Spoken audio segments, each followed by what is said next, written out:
This lecture is designed to familiarize you with the three main traditions in geopolitical thought, and to help you understand how the assumptions and biases of each of these traditions shapes the practice of geopolitics today.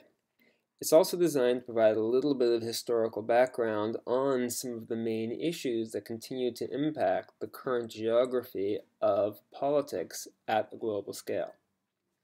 As we work through this material, keep in mind that all three perspectives are important in different ways. None is simply outdated or irrelevant, although I would argue, of course, that some are stronger and more useful than others. You can complement this material with the unit's written notes and, of course, with the readings on this unit of the class.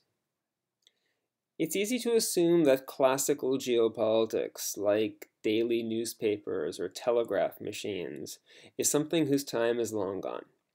That would be a mistake. Much of the basic architecture of the global political system today, like the borders of Middle Eastern countries, for example, reflect decisions taken over 100 years ago in treaties like the Sykes-Picot Agreement, or in the mandate system of the League of Nations, an organization that has long gone, even though its historical influences have not. Likewise, intellectually, many of the assumptions made in those days are still curiously strong. Let's start with a little bit of background. To put matters very briefly, the period from 1870 or so until 1930 was filled with a series of cataclysmic shocks and changes, to which many people had no idea how to respond. The Concert of Europe was a sort of gentleman's agreement governing warfare between many European countries.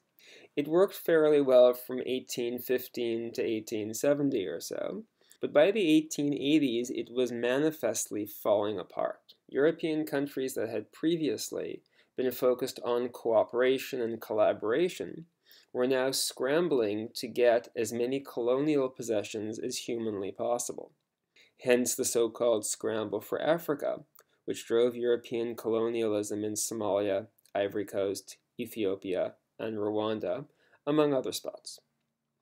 All of a sudden, millions of people found themselves in new political arrangements, with new leadership, new borders, and with radical disruptions in the lives to which they had grown accustomed. In Europe, the arms race between Britain and Germany over who could build the most lethal battleship added greatly to the tensions and stresses between European countries. And then, there was that wee little conflict known as World War I.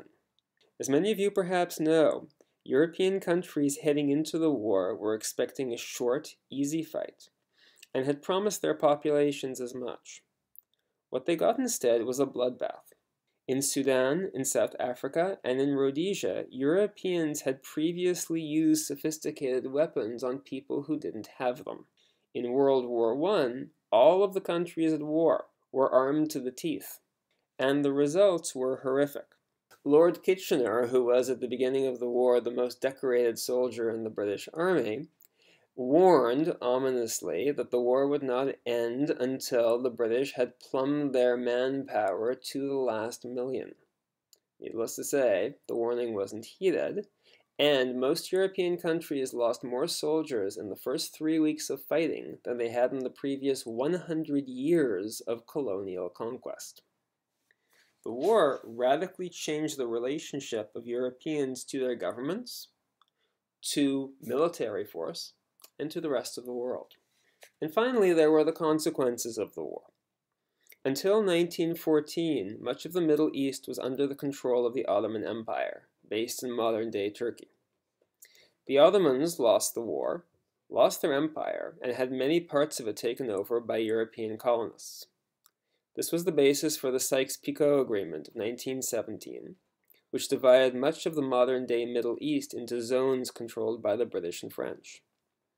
Oil, too, was becoming a geopolitical issue, with the Standard Oil Company in New York represented in cartoons as an octopus swallowing up the organs of U.S. government, actively seeking out new oil fields before and after the war, and at times functioning at cross purposes with official American diplomacy.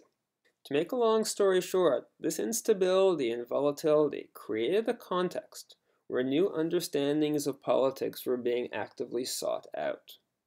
Geopoliticians were among those offering them. There are many components to classical geopolitics. Here are the four that I think are the most central and the most valuable for us. The first is the tendency to study human societies as though they were governed by strong cardinal laws and rules that only changed very slowly over time. This was the trend in biology and anthropology, and geographers were quick to latch on to it as well. The belief, of course, was that those who could figure out what these laws were could master them first. The second was to seek order in the chaos of early 20th century politics, soothing Euro-American readerships and audiences that, in fact, the great powers of the day, such as Britain, Germany, or the US, ought to come out on top, for their own sake and for the world's sake.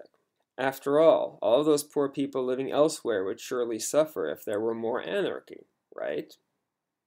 This provided a nice justification for imperial control, and legitimized great power politics. Third was an idea that is maybe a little bit tougher to see, but it'll make sense after a while. The idea that some places on the map are intrinsically more important to control than others are. This was most obvious with reference to oil or other resources. But even beyond that, the idea that some spots are really inherently central to the game of politics, while others are pretty much irrelevant, was a key part of the classic tradition.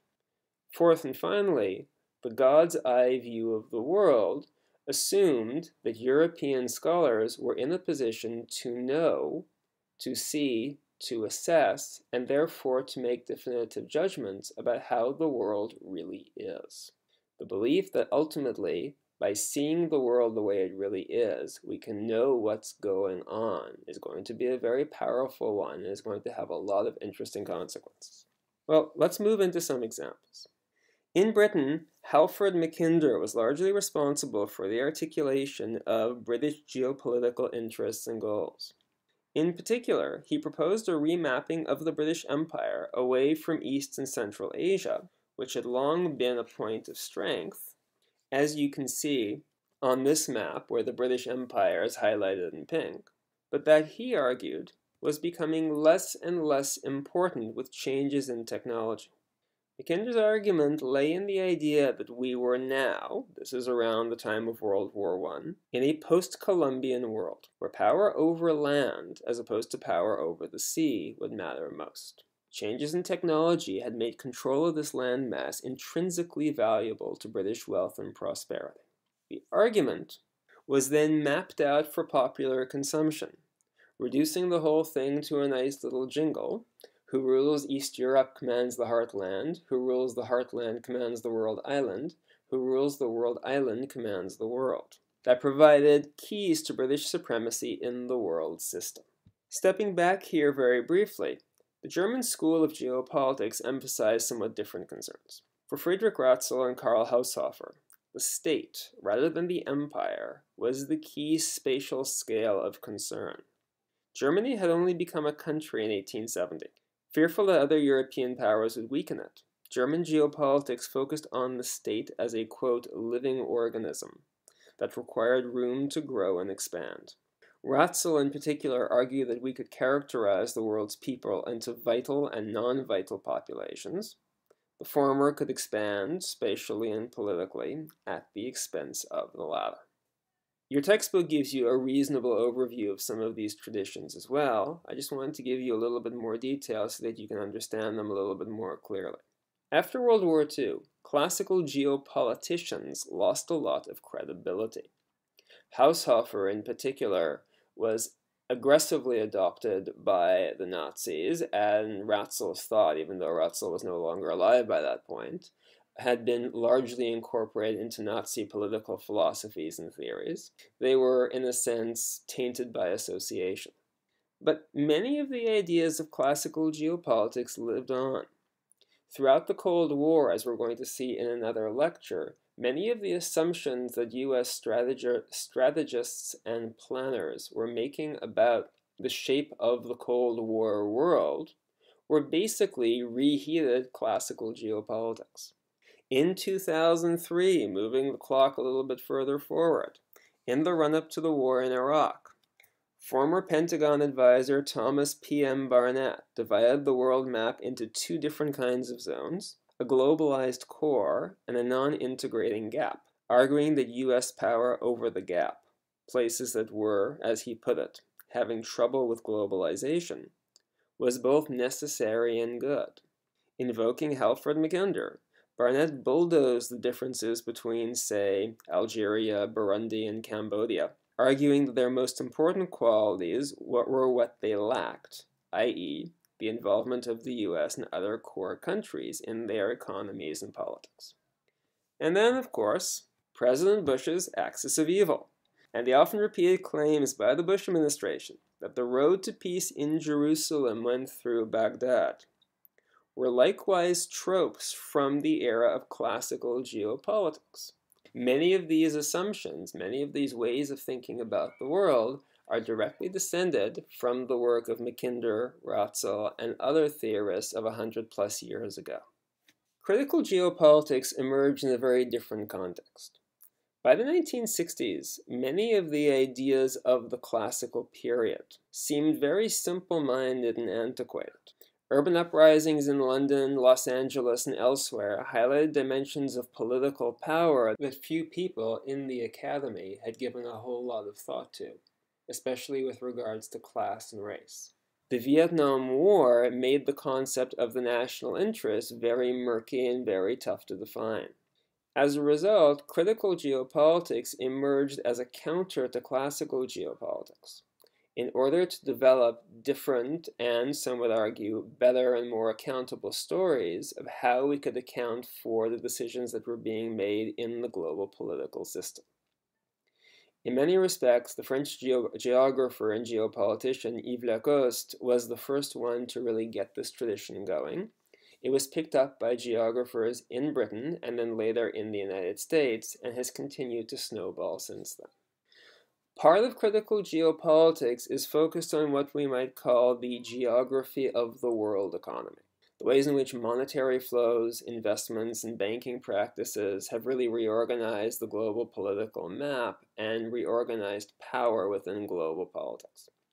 Focus here generally is how economic common sense gets filtered down from elites all the way down to you and I, and leads to new kinds of geopolitical practices. Investment, taxation, debt repayment, all of these kinds of things. Critical geopoliticians focus on the ways in which this kind of global economy common sense has become the common sense of the era, and the ways in which, of course, it's been, in some respects, positive, and in some respects, very, very negative. The film Inside Job, by the way, puts some of this into focus, as do some older films out there, like Wall Street, Oliver Stone's 1987 film about the wonderful workings of one section of the U.S. economy. On the other hand, critical geopolitics have been inspired by postmodern approaches to focus on how culture acts as a motor for geopolitical common sense, naturalizing some ways of seeing the world and discrediting others.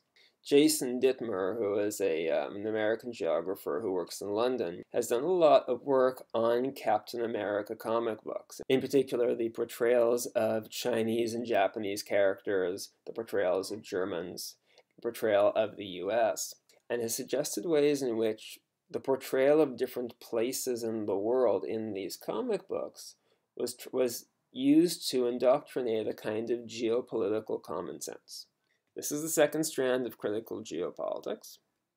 And the last theory that Flint talks about is what is known as feminist geopolitics.